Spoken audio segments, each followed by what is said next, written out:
Good morning, good afternoon, good evening, whichever part of the world you are in. I hope you are thriving and not just surviving. Welcome to yet another episode of the Bibliophile Circle, our very own virtual book club, where we get people coming in from all the cities and all the countries around the world joining us as guests to discuss the books, as well as viewers of the episodes, or they join us live on the episode itself. This episode is about a interesting book by probably one of the most read writer of the recent times. Um, his books have been translated into tons and tons of languages, have sold millions and millions of copies. And he's a historian with a twist. He talks through stories, which mostly all the historians do, but he also talks about the future.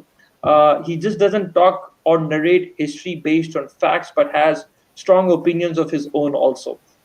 With me, I have Sadiq Suleman. Sadiq is a sub editor and he works as a sub editor for a organization, rather a page, a blog called Parlo. और सादिक को पढ़ने का वैसे भी बहुत शौक है और इसी वजह से सादिक जो है वो किताबें काफी पढ़ता रहता है. आज जो हम जिस किताब पे बात करने वाले हैं, it's called the 21 lessons for the 21st century. Sadiq, thank you very much. Welcome to the Bibliophile Circle. This is our 11th episode. 10 episodes हमारी पिछली गुजरी हैं and we spoke on different books. Sadiq, पहला question, writer historian है, Yuval historian है. अमूमन historians past की बात करते हैं. How come this guy is talking about the future and he's making predictions of the future?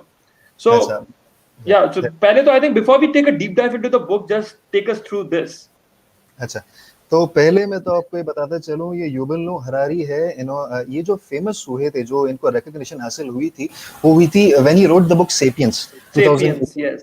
ठीक है ना. तो अगर आप ये जो बात कर रहे हैं कि हिस्टोरियन या फ्यूचर की किस तरह से मतलब ये जा रहे हैं, तो मैं आपको इससे पहले 21 lessons to the 21st century से पहले का मैं आपको ओवरव्यू दूं. इससे पहले 2 बुक लिख चुके हैं, जिसका पहले जो किताब थी सेपियंस, सेपियंस के बाद उन्होंने लिखी होमो ड्यूस.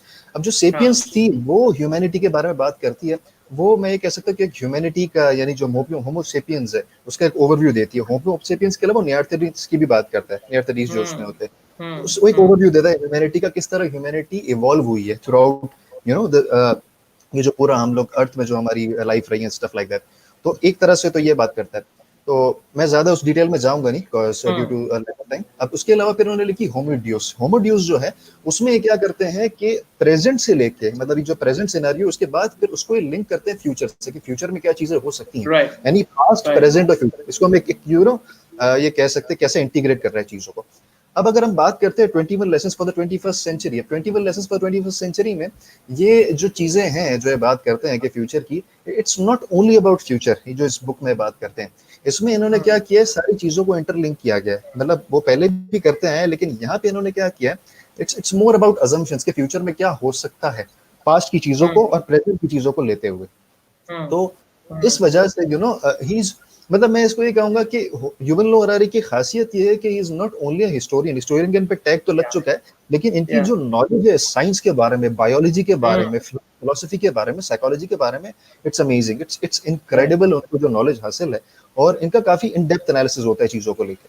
तो दैट्स व्हाई ये चीजों को इंटीग्रेट करते हैं. इसके लिए पता है एक हिंदी में एक टर्म भी है त्रिकाल का, कि मतलब किस तरह चीजें कनेक्ट होती है, पास्ट, प्रेजेंट, फ्यूचर. तो मुझे इस तरह का मेरा assumption है इनकी बुक को लेके. This is interesting. आपने युवाल को त्रिकाल का टाइटल दे दिया है. All right. Right. And then interestingly enough, if you notice, Sapiens में वो बात भी करता है कि study of humans is, study of living creatures is biology and study of humans ये and so on. Moving back. So interesting. So Yuval जो है वो he bases his work on past, and past भी जो है वो सिर्फ not on just narrating history, but going and actually looking at trends, looking at things जो बहुत सारे हिस्टोरियंस नहीं देखते। ऐसा ही alright, let's take a deep dive into 21 lessons itself. सही। काफी इंटरेस्टिंग बुक है, काफी इंट्रीगिंग बुक है, and I think I would use a third eye also, काफी इंटिमिडेटिंग बुक भी है। पढ़ के थोड़ा बहुत डर भी लगता है कि ट्रू ट्रू। पता नहीं क्या होने वाला है। So let's take a deep dive, थोड़ा सा बताएं। Alright Sadiq, so take us through 21 lessons of 21st century by Yuval. ठीक। तो अगर मैं ये 21 लेसन्स फॉर 21st सेंचुरी की आपको बात बताते चलूं, तो इसमें इन्होंने क्या कि जो 21 लेसन्स है ना, इसको 5 पार्ट्स में इन्होंने डिस्ट्रीब्यूट किया हुआ है। तो जो उनके 5 पार्ट्स है, it includes technological challenge, political challenge, despair and hope, truth, और इसके अलावा रेजिलियंस। तो इन्होंने जो चैलेंजेस है उसको डिस्ट्रीब्यूट किया है। तो टेक्नोलॉजिकल चैलेंज है, उसमें जो ये 5 लेसन्स के बारे में बात करते हैं, दैट इंक्लूड्स डिसइल्यूजनमेंट, कि मतलब जो नो ह्यूमंस का हमारा एक प्रॉब्लम ये कि हम लोग के अंदर एक डिसइल्यूजन रहता है हर चीज को रह के, मतलब एक अजीब सा इल्यूजन हम लोग क्रिएट कर देते हैं अपने माइंड में। तो उसका एक ओवरव्यू देते हैं, और बहुत अच्छे तरीके से और बहुत सिंपलिस्टिक वे में, जो इनकी खासियत रही है हमेशा से, राइट, कि एक या लेमन भी समझ जाता है। फिर इसके बाद जो सेकंड लेसन है, दैट इंक्लूड्स वर्क, कि किस तरह जो हमारा वर्क है, यानी जो हमारा वर्क फोर्स जिस तरह से काम करते आई है, यानी पहले जो हम लोग थे, अगर इंडस्ट्रियल एज हमारी ये आई है 21st सेंचुरी, तो उससे पहले के हमारा जो तरीकेकार था वो एग्रीकल्चर का था, लेबर वर्क का था, और ये सारी चीजों का था।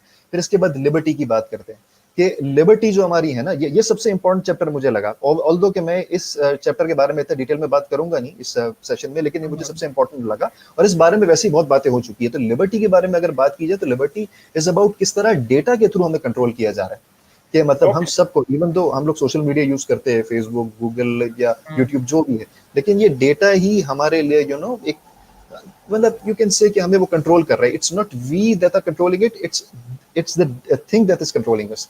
तो इसके राइट। थ्रू इन्होंने बात की है। इसके एंड अलावा equality. This is interesting because I think इनकी किताब जब आई थी तो उस टाइम पे ही बहुत सारे जो कैम्ब्रिज और इस तरह के एनालिटिका टाइप हाँ के जो स्कैंडल्स और कोर्ट हम्म, केसेस भी निकले थे। हाँ ट्रम्प का बिल्कुल भी इम्पीचमेंट का केसेस था।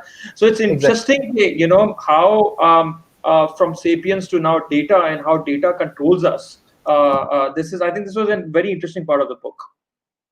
की बात कही है इसमें, एक तो या ये हो गया। फिर इसके अलावा इन्होंने इक्वालिटी की बात कही है, ये फोर्थ लेसन है, और ये टेक्नोलॉजिकल चैलेंज यानी जो पार्ट 1 है।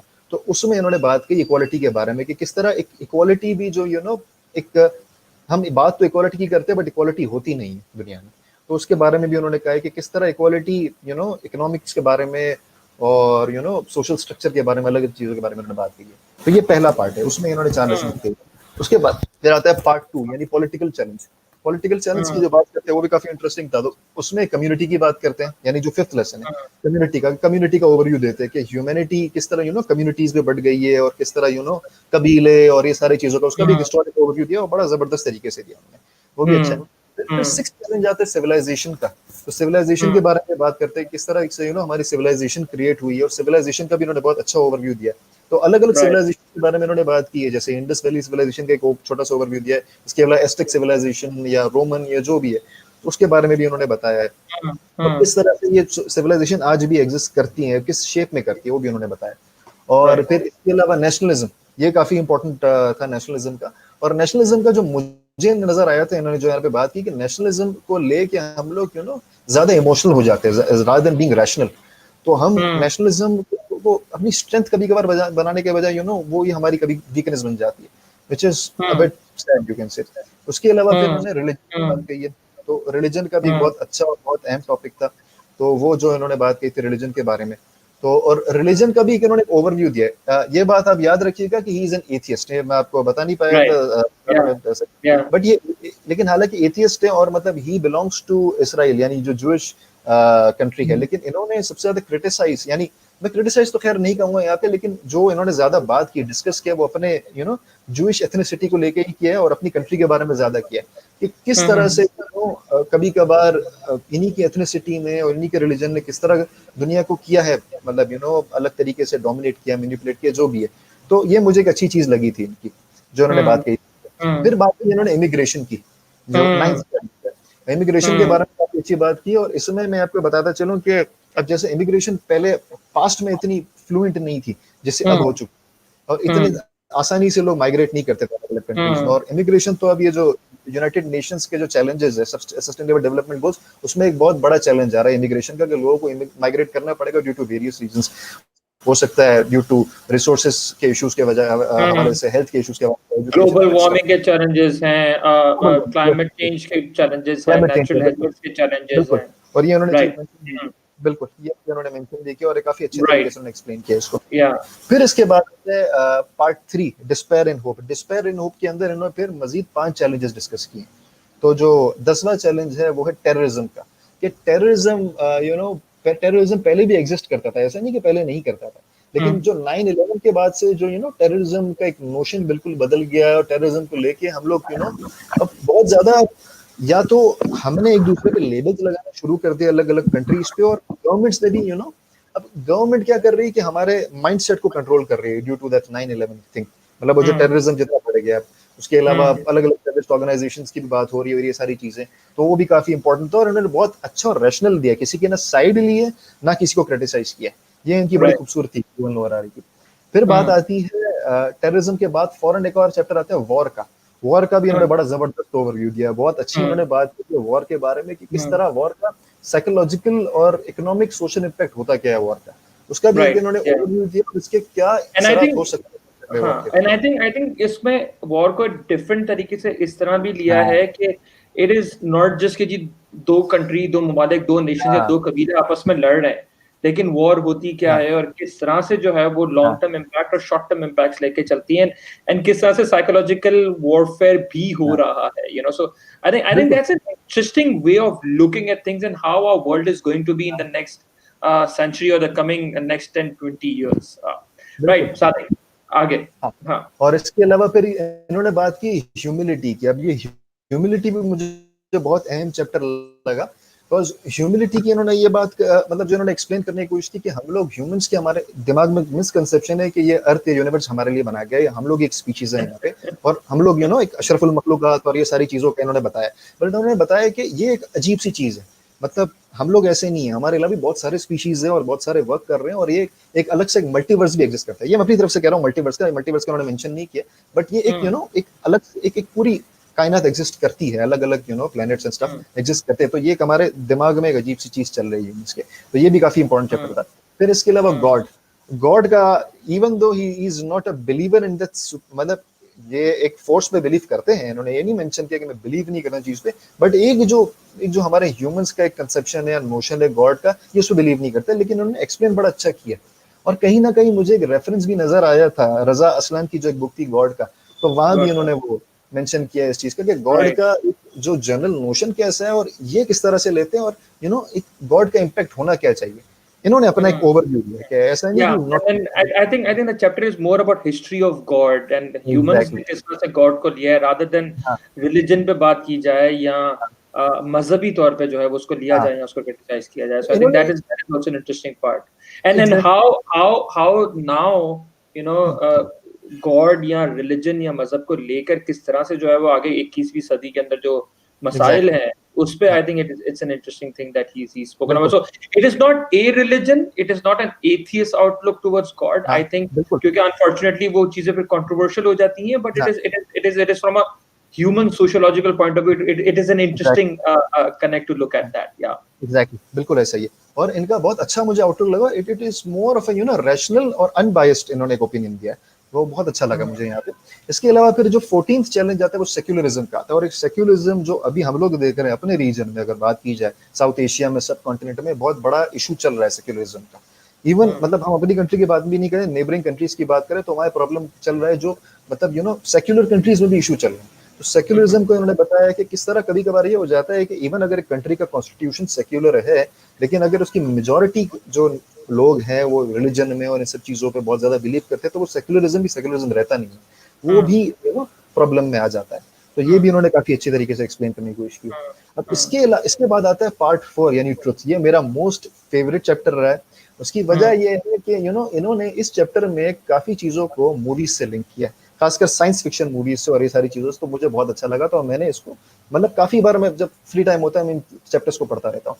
तो खैर ट्रुथ के अंदर इन्होंने जो 15th चैलेंज इन्होंने बनाया है, ये जो सब सेक्शन है उसमें 15th चैलेंज है इग्नोरेंस का। Ignorance was for me the most important chapter of this book.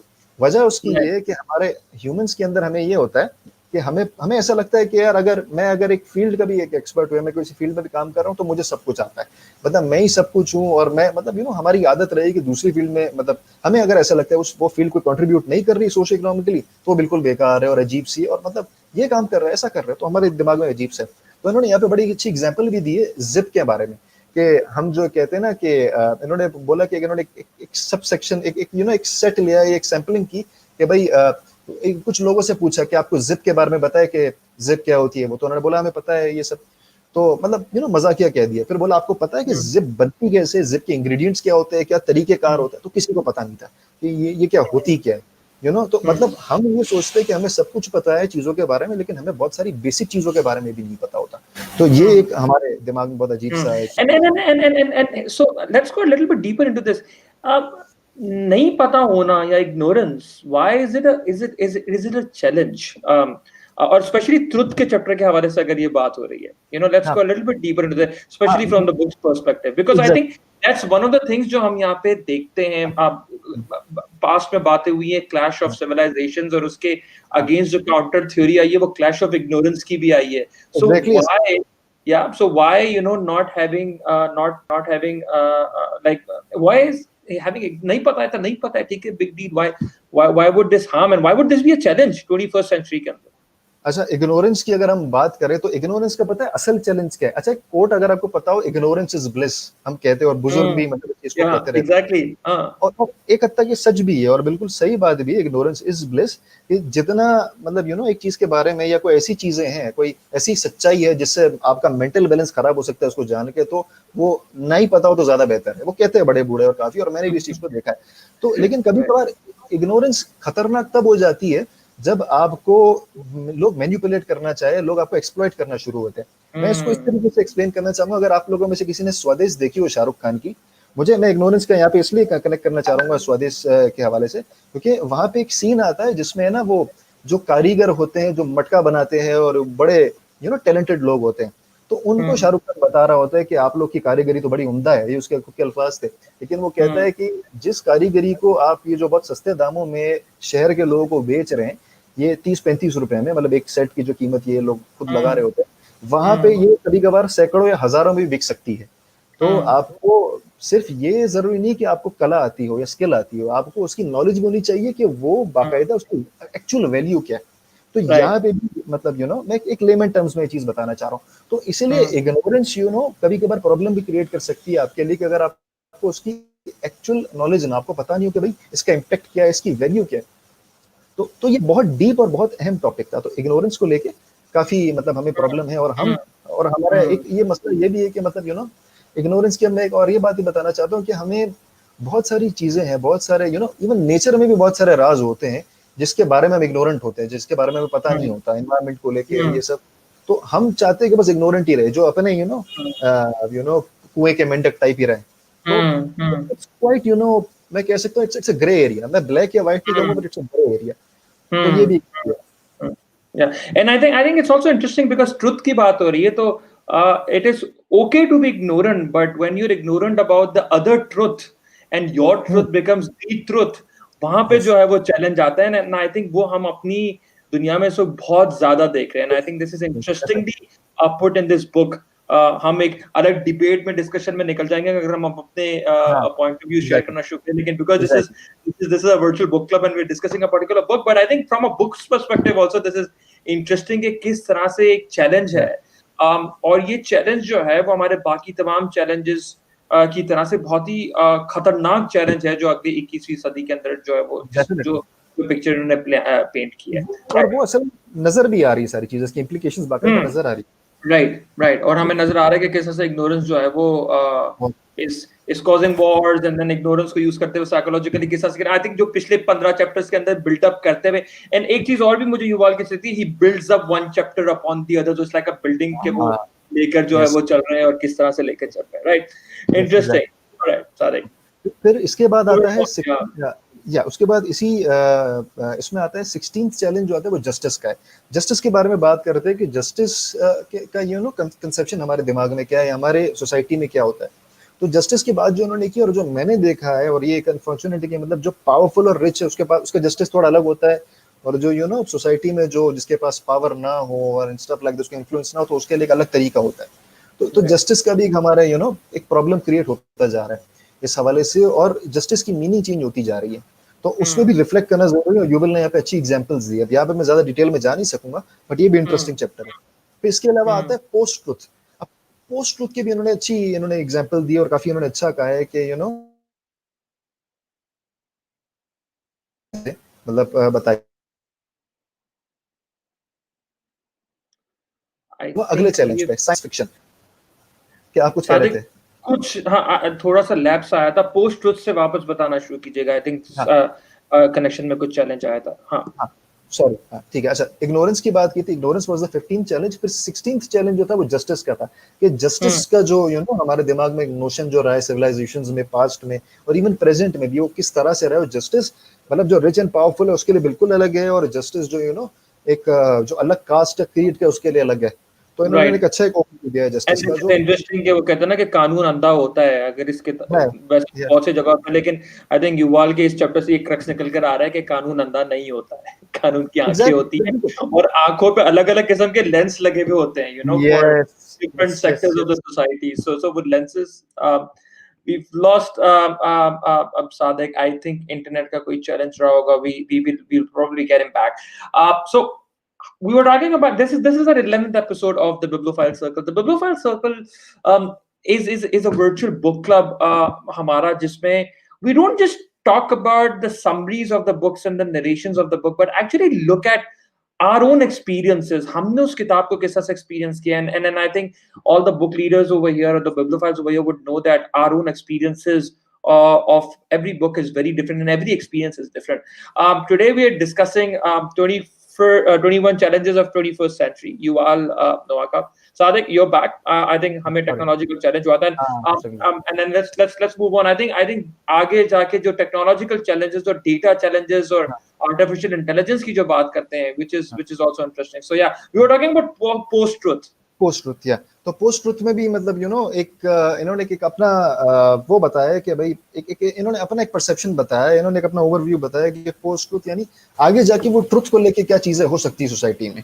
ये जो इन्होंने ट्रुथ की बात की यानी इग्नोरेंस और जस्टिस की बात की, उसको लेके क्या चीजें हो सकती हैं आफ्टर दैट। मतलब इन्होंने फ्यूचर में ये सारे इसकी इम्प्लीकेशंस बताई है कि जो पास्ट Right. में होता रहा है या इवन प्रेजेंट में भी हो रहा है, तो उसको लेके क्या होगा। तो भी काफी इंटरेस्टिंग नोशन है, लेकिन इसमें मैं तो डिटेल में जाऊंगा नहीं, because we have limited time left. इसके बाद इन्होंने मुझे जो सबसे अहम लगा आफ्टर इग्नोरेंस वो साइंस फिक्शन करा है, बिकॉज मूवीज का इन्होंने बहुत अच्छा रेफरेंस दिए हैं यहाँ पे, और मैं मूवीज भी काफी फॉलो करता रहा हूँ। तो मैं यहाँ पे साइंस फिक्शन की जो उन्होंने एग्जाम्पल दी, यानी जो 2-3 मूवीज के उन्होंने यहाँ पे नाम ली, जैसे मैट्रिक्स के बारे में बताया कि मैट्रिक्स, अब जैसे मूवीज जो होती है वो हमें एक अच्छा लेसन देती हैं हमारी सोसाइटी के बारे में कि फ्यूचर क्या हो सकता है। एक अपोकलिप्टिक सोसाइटी है, जो भी सोसाइटी उसके बारे में बताते थे, डिस्टोपियन सोसाइटी के बारे में। तो मैट्रिक्स का भी कुछ ऐसा ही है कि मैट्रिक्स हमें बताता है कि किस तरह एक हम लोग एक ऐसे सबकॉन्शियस वर्ल्ड में शायद रह रहे हैं, या एक सोसाइटी में कंट्रोल करें, स्टफ लाइक दैट। लेकिन वो कह रहा है कि वो जो मूवीज बताती है दैट्स नॉट ऑलवेज एक्यूरेट, वो भी अजम्पशंस पे ही चल रही होती है।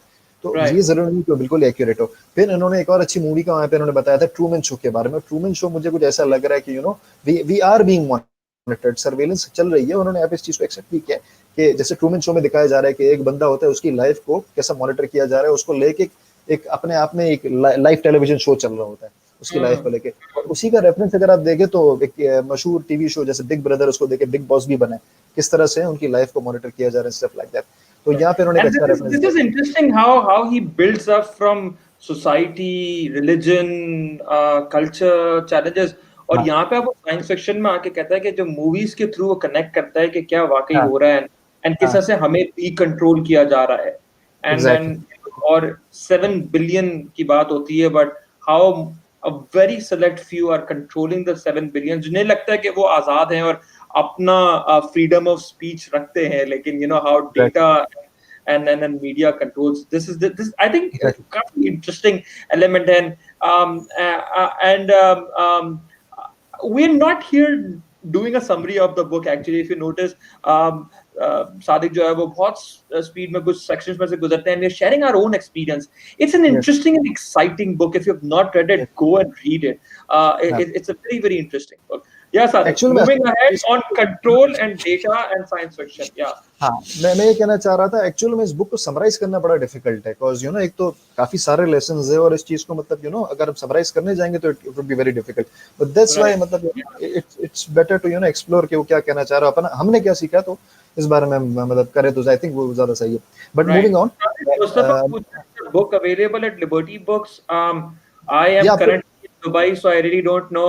Kinekonia में तो definitely available है, but Liberty, definitely it's there, liberty book right? से Yeah. आपको मिल जाएगी, बल्कि मैं जो मतलब देखता रहता हूँ, ये आपको ऑलमोस्ट हर बुक स्टोर में मिल जाएगी, अगर वहां भी अगर आपको मतलब फिजिकल अगर आपको नहीं मिल सके, तो आप इसका पीडीएफ भी ले सकते हैं, आपको इजीली पीडीएफ मिल जाएगी। मैं और मेरे कोशिश पास करता हूँ थोड़ा सा पीडीएफ को डिस्करेज करूँ बिकॉज वहाँ पे हाँ, पेटेंट आई और नो, ऐसी आ जाती है, but still, yeah. if you if you don't have access to that, मेरे पास ये बुक पड़ी है, अगर आप चाहें तो मतलब तो you can Hmm. Access it, मैंने Yeah, खुद उसको yeah. पढ़ी है, बट इफ यू डोंट, अगर जो नहीं कर पाते तो उनके लिए अवेलेबल है PDF if they Right. Want. ठीक है। Raheem has just joined us. Raheem was also on one of the episodes live recently, and Raheem हाँ, कह रहे हैं कि freedom is always arguable. So yeah, so let's go a little bit deeper into हाँ, how वो movies को जो connect करता है और किस तरह से वो control की बात कर रहा है इस वक्त. हाँ।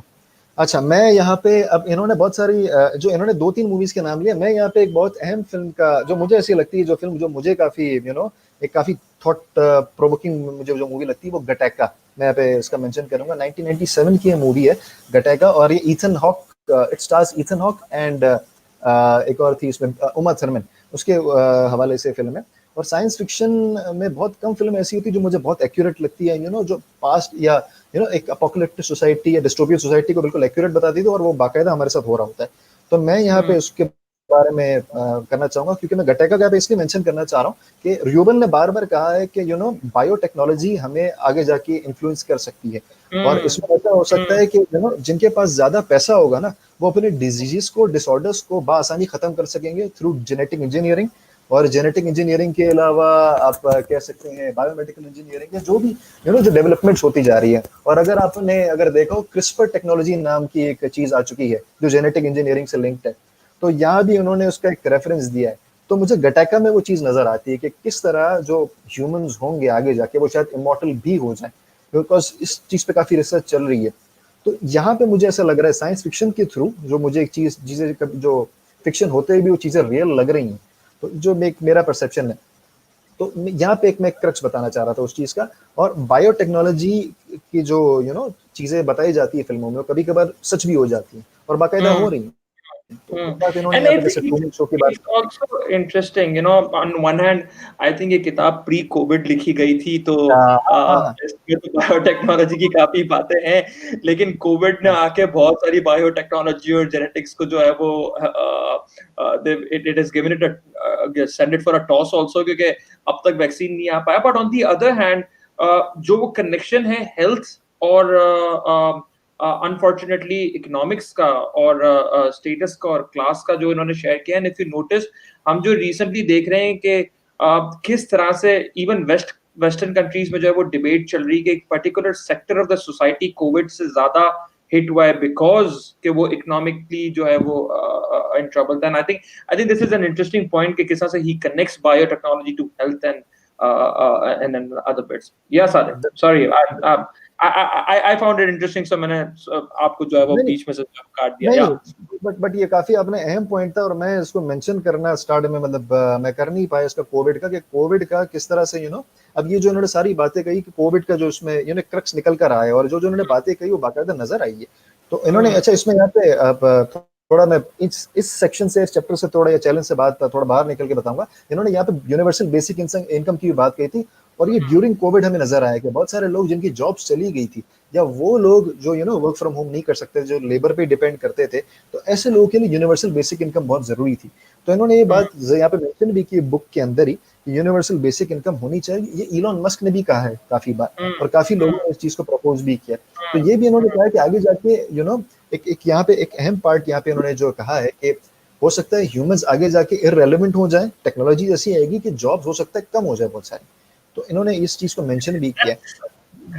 I'm debating थोड़ा सा टॉपिक से, and again I think हम बुक के बारे में तो बात कर रहे हैं, but do you really think humans irrelevant होंगे? I think that's a controversial, and also Yes. personally Personally, Yes. if I my take on the book, and I don't know, I would ask your take on the book. I really don't think a technology humans को irrelevant करती है, but हाँ, of course, he's talking from facts and figures and trends basis के ऊपर जो है तो वो बात कर रहा है.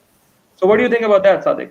अच्छा, मुझे ऐसा लग रहा है कि आई डोंट थिंक कि टेक्नोलॉजी हमें इररिलेवेंट कर देगी। Rather than being scared of technology, हमें शायद उसको एम्ब्रेस करना चाहिए। बिकॉज़ मैं अगर पर्सनली अपनी बात कहूँ, 10 साल पहले या 15 साल पहले चले जाऊँ, क्या हम सोच सकते थे मैं और आप कि हम फेसबुक पे या कोई भी हमारे पास कोई सोशल मीडिया उसके थ्रू इतनी ईज़िली हम आपस में कम्युनिकेट कर पाएँगे फॉर फ्री? मतलब क्या हमने सोचा था? वो अलग बात है, हमारी मॉनिटरिंग सर्वेलेंस वगैरह हो रही है, everything is being stored and stuff. But लेकिन क्या हमने सोचा था ये सब बआसानी हो पाएगा? क्या हमने सोचा था कि बहुत ईज़ी ऐप्स आ गई, जैसे करीम के थ्रू हम ट्रैवलिंग हमारे लिए ईज़ी हो चुकी है। एयरबीएनबी एक के थ्रू हमारे लिए एक अजनबी के साथ रात के 1 बजे बैठ के हम जा सकते हैं, हाँ, which was very exactly. rare. ये Exactly, yeah. करीम, हम्म, उबर आ चुका है, फूड पांडा पे आप आप on a hmm, click of a button आप खाना-वाना मँगा हम्म, सकते हैं। इसके अलावा अगर आप देखें, एयरबीएनबी के थ्रू आप कोई भी फ्लैट वगैरह ले सकते हैं in any hmm, part of the world. मतलब right. ये सारी टेक्नोलॉजी के बारे में हमें नहीं पता था। ये किस तरह Yeah. अवेलेबल हुई है possible through artificial intelligence, But through from the data. book, it gives a little bit of an interesting scenario कि किस तरह से एआई और टेक्नोलॉजी जो है वो हमें irrelevant कर देंगे। इसी वजह हाँ, से मैंने ये सवाल पूछा था। हाँ। इसी वजह से मैंने कहा था शुरू में कि किताब थोड़ी सी इंटिमिडेटिंग भी है बिकॉज डराती भी है। So हाँ, yeah. हाँ, हाँ। मैं इसलिए कहना चाह रहा हूँ कि मुझे ऐसा लग रहा है कि हो सकता है जो जॉब्स होंगी ना आगे जाके, मुझे ऐसा लगता है मीनिंगफुल जॉब ज्यादा आएंगी। तो वो जो हम्म, मीनियल लेबर हमारा था पास्ट में, जो हम लोग लेबोरियस जॉब्स करते थे, हो सकता है वो कम हो जाएगी और इंटेलेक्चुअल जॉब ज्यादा आएगी आगे जाके। तो हम्म, उसके लिए जो ये सारी बातें हो रही है ना, तो उसके लिए मुझे ऐसा लगता है हमें जो नेक्स्ट चैलेंज है उस पर बात करनी पड़ेगी, यानी एजुकेशन, यानी जो 18वां चैलेंज है। तो मैं उसके थ्रू आपको इस चीज को आंसर करना चाहूंगा, जो आपने क्वेश्चन रेज किया ना कि आगे जाके हो सकता है इरेलेवेंट हो जाए, तो उसको right. फिर And then हमारे one of our book club member Rahim, he says that 80 to 90% humans भी relevant हो जाएंगे। And ये एक साइंटिस्ट है तो ये इस किस्म की बातें करते हैं तो हमें जरा सा उसको सीरियसली लेना होगा। I think Rahim, that's a separate episode, we need to have a word on this. But yeah, as Sadiq goes on कि क्यों नहीं relevant होंगे और क्या the next challenge जिसकी वो बात करते हैं वो क्या education. Let's go हाँ, deeper into that. हाँ, एक सेकंड, मेरे तो नेटवर्क का इशू आ रहा है, जस्ट अ सेकंड ना, just a Sure, second. sure, sure. So we're nearly coming towards the end of the episode. Everybody who's with us, we've picked up a very, very different genre of book today.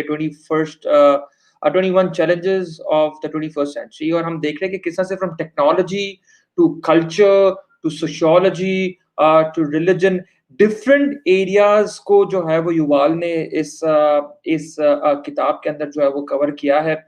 And he's spoken about what are some of our core challenges and how we can actually get ready to look at those challenges. I think a few action items जो यहाँ से निकल कर आते हैं. How do we take education? How do we look at our own ignorances? What is truth and how do we look at our own truth? War क्या है? Data किस तरह से हमें कंट्रोल कर रहा है या हम डेटा को कंट्रोल कर रहे हैं? टेक्नोलॉजी जो है वो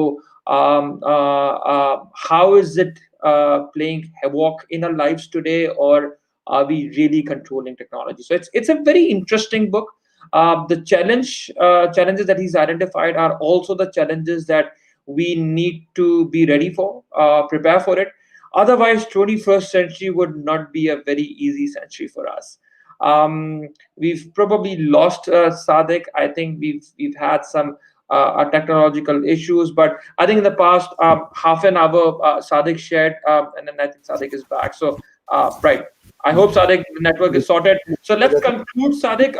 Let's talk about the next challenge, education, and हाँ, then move towards the बिल्कुल। next and ये yeah. अभी जो लास्ट के 3 चैलेंज रह गए, हम उस पे जो बात Mm, करना चाह रहे थे कि रेलेवेंट हो mm, जाएँगे नहीं। तो उन्होंने mm, यूवल ने कहा है कि जो हमारा जो सबसे बड़ा प्रॉब्लम है एजुकेशन का, अब एजुकेशन की जो उन्होंने बात की, तो इन्होंने कहा था कि जो हमारी पास्ट में एजुकेशन रही थी, वो ज़्यादातर रोट लर्निंग पे रही थी, मेमोराइज़ेशन ऑफ फैक्ट्स पे रही थी। यानी अगर कोई बंदा आपको mm, फिंगर पे कुछ फैक्ट्स बता दे, ये बंदा इस डेट को पैदा हुआ था, ये इसको पैदा हुआ था, तो हम समझते थे बंदा इंटेलिजेंट है। ये इंटेलिजेंस mm, नहीं है, ये उसकी काबिलियत है कि वो फैक्ट्स को मेमोराइज कर पाता है। तो बट लेकिन उसको mm, इंटेलिजेंस उसको लिंक कर देते थे। इंटेलिजेंस ये नहीं है। ड्यूबल कहता है कि इंटेलिजेंस वो है कि अगर आप problem solving, decision making, creativity ये सारी चीजें कर पाए ना, तो असल इंटेलिजेंस की। तो हमने जो ये जो सारी चीजें की थी, ये तो गूगल ने सारे मिसकंसेप्शंस खत्म कर दिए। यानी अगर आप कोई फैक्ट आप भूल चुके हैं या कोई चीज भूल चुके हैं, वो कोई भी फैक्ट है, कोई डेट भूल चुके हैं, तो आप गूगल पे at a click of a button या at a click of a thumb आप ये सारी चीजें कर सकते हैं। तो यूवल ने कहा है कि असल में हमें अपनी जो एजुकेशन है उसको चेंज करना पड़ेगा, और एजुकेशन जो चेंज होगी वो 4 C's के थ्रू, उन्हें बताया था कि 4 C's के थ्रू होगी। वो 4 C's है collaboration, coordination, communication and creativity. ये 4 चीजें हैं, इन्होंने कहा है This स्कूल्स is में ये चार interesting. चार Collaboration, communication, creativity and coordination. Yes जो एग्जैक्टली, हमें इस वक्त जो है वो एजुकेशन में मिसिंग भी नजर आती है काफी हद तक। या बिल्कुल बिल्कुल। और खासकर मुझे जो लग रहा है कि हमारे लिए मतलब युगल बार बार खुद भी कहता रहता है कि हम जो सोसाइटी है, ह्यूमंस जो है, हम सारे जो स्पीशीज है अर्थ पे उससे डिफरेंट क्यों है कि हम लोग कोऑर्डिनेशन, कोलैबोरेशन, कम्युनिकेशन और क्रिएटिविटी की वजह से इतना आगे निकल पाए। अगर आप देखें ये अर्थ पे हमसे बहुत ज्यादा पावरफुल ह्यूमंस मतलब स्पीशीज हैं, लेकिन हम उससे आगे क्यों निकले? इन 4 ट्रेड्स की वजह से। तो ये राइट स्कूल्स को और हमारी एजुकेशन सिस्टम है और इवन आगे जाके जो ह्यूमंस आएंगे इसको एम्ब्रेस करना होगा, इसको समझना होगा।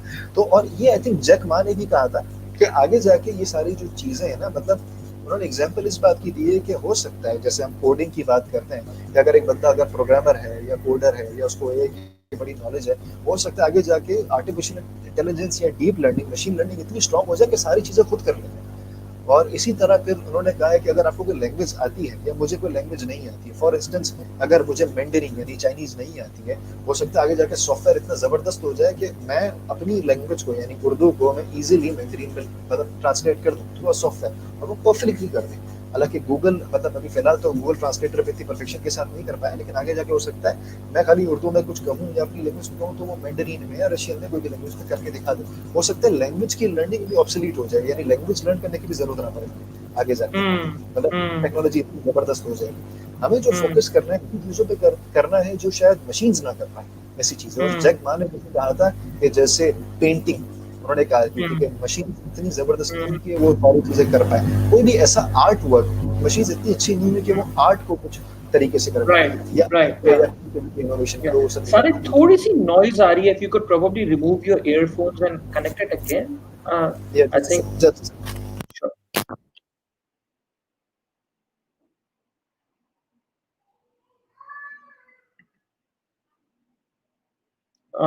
No, it says your mic is not connected.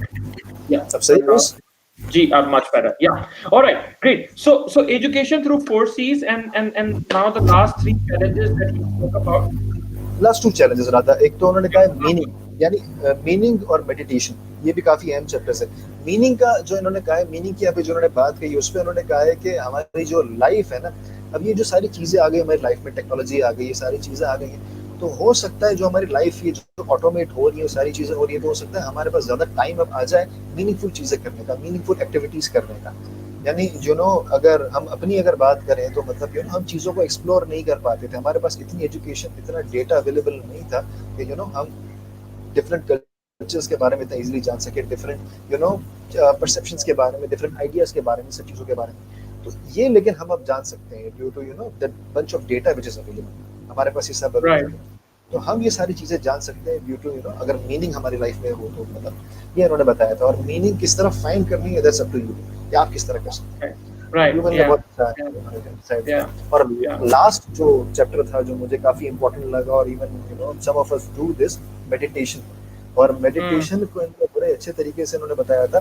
तो यूवल, जैसे हमने डिस्कशन के स्टार्ट में मेंशन किया था कि यूवल आज से कुछ साल पहले यानी 20 years back, when he was around 24 years old, 2000 में, तब तक वो रिलीजन में बिलीव, मतलब रिलीजन इवन स्पिरिचुअलिटी में बिलीव नहीं करते थे। वो कह रहे थे जब मैं व्हेन आई वाज यंग, तो मैं काफी अजीब, थोड़ा रिबेलियस टाइप था, और मेरे दिमाग में कोई ऐसी चीज चलती रहती थी कि लाइफ अगर होती है तो क्यों होती है, दुनिया में इतने झगड़े क्यों हैं, वॉर क्यों है, इनजस्टिस क्यों है, सारी चीजें उनको बहुत सताती थी। तो वो सोचते थे कि ऐसी क्या चीज है जिसके थ्रू वो या तो उस चीज को इग्नोर करें, या तो उस चीज को ऑब्जर्व करें, समझे, या तो मतलब बिल्कुल रिबेल कर जाए।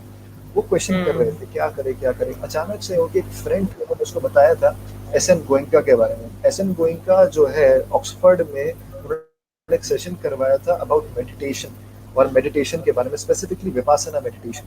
तो विपासना मेडिटेशन के बारे में उनको बताया था, और मतलब अब तो लेकिन हालांकि उस टाइम भी यूगल ने उसको इतना सीरियस नहीं लिया। वो बोले थे कि मेडिटेशन से पता नहीं क्या होता होगा, कोई रिलीजन की बात आ जाती है और रिलीजन मुझे किसी नहीं पसंद है, तो अवॉइड करना चाह रहे थे। हम्म, उन्होंने सोचा कि चलो अगर ये सारी चीजें हो रही है तो उसको ट्राई क्यों ना किया जाए। तो विपासना मेडिटेशन का 10 डे एक सेशन होता था, एक रिकॉर्ड होता था। विपासना मेडिटेशन का थोड़ा सा ओवरव्यू, विपासना मेडिटेशन में होता ये कि आपको 10 डेज तक मतलब एक जगह पे मेडिटेट आप करते हैं जहाँ पे आपको कोई भी टेक्नोलॉजिकल डिवाइस अलाउड नहीं है, और आप जहाँ पे मेडिटेट कर रहे होते हो आप वहाँ पे किसी से बात नहीं कर सकते। You can't talk to anyone oh, except to the mentor जो वो मेडिटेशन करवा रहे हैं, तो आप खाली उनसे राइट, बात या, करवा सकते हैं। यप, और या, उसके अलावा if you have to wake up at 3 और 4 in the morning, 4 AM meditation होती है, फिर मेडिटेशन 4 to 5 एम होती है, फिर पूरा एक इनका एक सेशन होता है जो रात के 10-11 बजे चलता है। फिर आप वापस सोते हो, फिर सुबह वापस सोते हो। उस दौरान you don't do any materialistic stuff, आप कुछ भी नहीं करते, करेक्ट, स्पिरिचुअल एक्टिविटी होती है। तो ये हम्म, सारी चीज़ें उन्होंने बताई थी गूगल में। फिर उन्होंने कहा था कि जब वो 10 डेज में चल रहा था तो मेडिटेशन ने मेरी चीज़ें काफ़ी मेरा परसेप्शन चेंज किया। उन्होंने बताया था जो सबसे अहम चीज़ मैंने सीखी थी उसमें, वो थी अगर हम देखें जब हम दुनिया में आते हैं, जो सबसे पहली चीज़ हम सीखते हैं, जो हमें जो मिलती है, वो है ब्रीदिंग। सबसे अहम हम्म, हमारा जो पार्ट होता है। तो ह्यूमन हम्म, नोरा भी कहा था कि जो मेन एम्फोसिस था ना थ्रू आउट दैट मेडिटेशन, और जो पहली जो चीज़ मुझे सिखाई गई थी वो थी ब्रीदिंग को ऑब्जर्व करना, जो एस एन गोयनका ने हम्म, हमें सिखाया था कि आप अपनी हम्म, ब्रीदिंग को ऑब्जर्व करो। आप जैसे हम्म, ब्रीदिंग को ऑब्जर्व करोगे ना, तो आप अपनी बॉडी में जो भी सेंसेशंस आ रहे हैं ना, आप उसको ऑब्जर्व कर हम्म, पाओगे। ये हम्म, मतलब और बार बार कहते हैं ना कि it's not that what goes in outside the world, it's what goes inside your world that really matters. कि मतलब आसपास अगर वॉर हो रही है, कोई भी ऐसी चीजें हो रही है, कोई ऐसी चीज जो आपको पसंद नहीं है, मतलब अगर आपके दिमाग में एंगर क्रिएट होता है ड्यू टू कोई भी ऐसी अजीब सी चीज जो आपके सामने हो रही है, तो वो क्यों हो रहा है और उसका इम्पैक्ट आपकी बॉडी पे होता क्या है, आप उसको नोट करो। तो इसने बताया था मेडिटेशन के थ्रू मैंने चीज़ों को ऑब्जर्व करना शुरू किया। तो कोई भी ऐसी चीज़ जो मुझे पसंद नहीं है, और अगर मैं अपने दिमाग में सोचता हूँ कि बड़ी अजीब सी चीज़ है, बहुत गंदी है, स्टफ लाइक दैट, तो मैंने देखा कि मेरे दिमाग में उसका क्या इम्पैक्ट होता है। तो मेडिटेशन के थ्रू मतलब मैं अपने माइंड के बिहेवियर को जानने लगा, अपने माइंड के बिहेवियर को, मेरा जो साइकोलॉजिकल रिस्पॉन्स था चीज़ों को लेकर, वो कैसा होता हम्म, था। तो और मैं रिस्पॉन्सिव और रिएक्टिव होने के बजाय प्रोएक्टिव हो जाता चीज़ों को right. लेकर। मैं काफ़ी रिएक्टिव था, And लेकिन मेडिटेशन में मुझे काफ़ी interestingly enough, Sadiq, I think Yuval की जो style है, he gives a very scientific as well as cultural, sociological view to everything. And I think पूरी किताब को conclude जो है वो एक बड़े interesting chapter से करता है, especially for somebody who is a proclaimed atheist, who doesn't believe in religion, who talks about science, data analysis, wars and truth, and he brings it down. I think बाहर की सारी दुनिया से लेकर आपको finally जो है वो अंदर की दुनिया में लेकर जाता है, and he talks about yes yes how it all matters and why it is a challenge in 21st century. So I think that was great. Sadiq, yeah, let's wrap up this मैं बस episode with मैं खाली a few एक last एक चीज़ comments. पे यहाँ पे एक ऐड करना चाह रहा था, जो उन्होंने मेडिटेशन के Sure, थ्रू बहुत sure. अच्छी और अहम Hmm, बात कही थी। इन्होंने कहा था कि हमारे दिमाग में एक और हमें मतलब हमारी ह्यूमंस में एक सब्जेक्ट ये है कि हम लोग समझते हैं brain and mind are the same thing. ऐसा नहीं है। उन्होंने कहा था कि ब्रेन और माइंड को डिफरेंशिएट करना बहुत ज़रूरी है। तो माइंड जो है ना, वो एक साइकोलॉजिकल एक टूल है, या साइकोलॉजिकल एक कंसेप्शन है, जो मतलब जिसको हमें कंट्रोल करना है, जिसको हमें सही तरह से यूटिलाइज करना है। ब्रेन जो है इट्स मोर टेंजिबल और न्यूरोलॉजिकल है। तो ये ब्रेन के बारे में तो साइंटिस्ट को आज तक समझ में आ गया है चीज़ों के बारे में, माइंड के बारे में आज तक वो समझ नहीं पाए। बहुत रिसर्चेस हुई है, लेकिन माइंड को लेके लोग अभी समझ नहीं पाए। तो माइंड को लेके आप खुद ही उसको मतलब कर सकते हो। साइकोलॉजिस्ट बड़े बड़े आए, वो भी उसको समझ नहीं पाए। तो वो it's better to go into insight, और इस चीज़ को डिफरेंशिएट करना बड़ा जरूरी है। तो ये भी मुझे काफ़ी एक अहम पार्ट लगा इस बुक का। right, super. And I think बड़ी इंटरेस्टिंग बात है कि ब्रेन पे तो बड़ा काम हो रहा है, लेकिन माइंड पे जो है वो काम होने की जरूरत है, and that's also one of the 21 challenges of the 21st exactly century. Thank you exactly very much, Sadiq, for your time.